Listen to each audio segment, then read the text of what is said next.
he had 5 to 7 criteria of assessing miracles, and when he assessed the miracles amongst the French Catholics of Pascal's time, he found that the French Catholics' miracles actually fulfilled his criteria, but yet nobody became. Hume did not believe in miracles, even though the miracles fitted his criteria. The point that I'm trying to make is, if you're going to disprove miracles, you've got to disprove it on historical grounds. But nobody since Hume has ever, any atheist has ever come up with a criteria for assessing miracles. So there's a disingenuousness there from skeptics. They say that miracles don't happen, but they have not got the intellectual tools and criteria for assessing miracles on historical grounds. That's not in my lecture, but I've just unpacked it a little bit more. I'll just write that down, unpack. Alright, I might have to put that in a bit, no.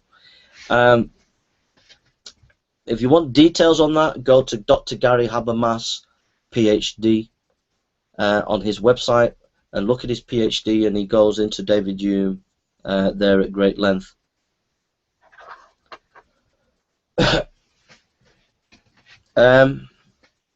So the argument from miracles can't happen is a philosophical argument, and we are dealing with historical data, and if you're going to defeat what I have to say, you have to defeat it on historical grounds. Now, you might say there are contradictions in the gospel accounts, but you have to face the fact that all the gospels agree to the main facts I have just pointed to, and to what modern scholarship points to. Minor contradictions, if you can find them, do not overturn the big facts that we know. I'll put that in. Plausibility structure. Plausibility structure.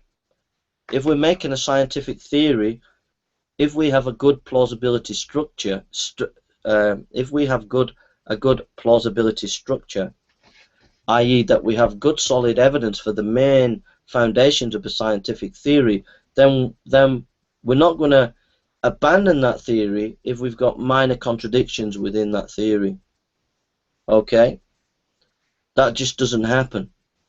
And you're going to get minor contradictions and anomalies within your scientific theory, but if you've got big evidence structures for your theory, then you've got a good plausibility structure. We, in this case, have good solid evidence for the big facts of this case. So if someone comes along and said there are minor contradictions within the accounts, that does not mean that we overthrow our theory, because it's got good plausibility structure.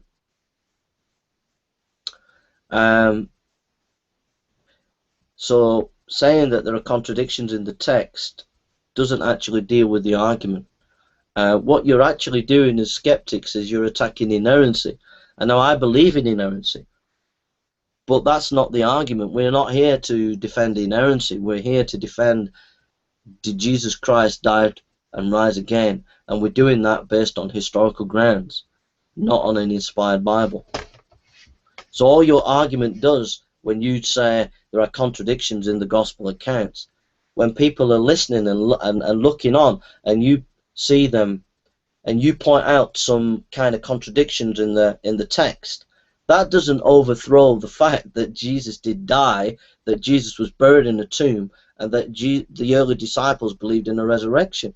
It doesn't overthrow those grand historical facts that modern scholarship has come to accept. Just doesn't overthrow that. And so, but what it does do is, when people are listening to you bring out these so-called contradictions, you really put doubt in people's minds about inerrancy.